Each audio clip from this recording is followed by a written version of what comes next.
నమస్తే డాక్టర్ గారు. So doctor గారు బేసిక్‌గా ఎక్కడ చూసినా సోషల్ మీడియాలో ఏఐ, ఏఐ, ఏఐ. అసలు ఎక్కడ చూసినా ఈ ఆర్టిఫిషియల్ ఇంటెలిజెన్స్ చాలా పాపులర్ అయిపోతుందనమాట. సో ఈ కృత్రిమ మేధస్సు ఇది సృష్టించేసింది. సో అసలు ఈ ఏఐ అంటే అసలు దీని గురించి పూర్తిగా ఎక్స్‌ప్లెయిన్ చేస్తారా? ఏఐ అంటే అది ఒక విచిత్రమైన దాని ఎక్స్ప్లెనేషన్ అది. ఓకే. ఎట్లా ఇప్పుడు మనిషి నార్మల్గా చేయగలిగేటువంటి ప్రతి పనిని యంత్రం ద్వారా చేయించగలిగేటువంటి ఒక శాస్త్రాన్ని ఆర్టిఫిషియల్ ఇంటెలిజెన్స్ అంటారు. అందులోనే పేరులోనే ఉంది ఆర్టిఫిషియల్ ఇంటెలిజెన్స్ అని. అంటే కృత్రిమ మేధ అని తెలుగులో దాని తాత్పర్యం. డాక్టర్ గారు మరి ఈ ఆర్టిఫిషియల్ ఇంటెలిజెన్స్‌ని ఎలా యూజ్ చేస్తారు? ఎందుకు? ఎప్పుడు? ఎలా యూజ్ చేయాల్సి వస్తుంది దీన్ని?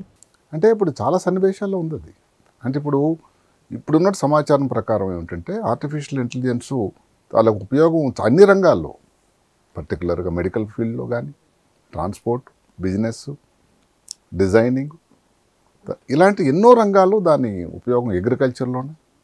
ఎందుకంటే దానికి ఉన్న ఉపయోగం ఏమిటంటే దానికి ఇన్ఫర్మేషన్ కానీ రెడీమేడ్గా ఫీడ్ అయి ఉంటే ఏమాత్రం కష్టం లేకుండా దానిని టకా అని ఫర్దర్గా వచ్చిన ఇన్ఫర్మేషన్ని గాస్పిరేట్ చేయగలుగుతుంది.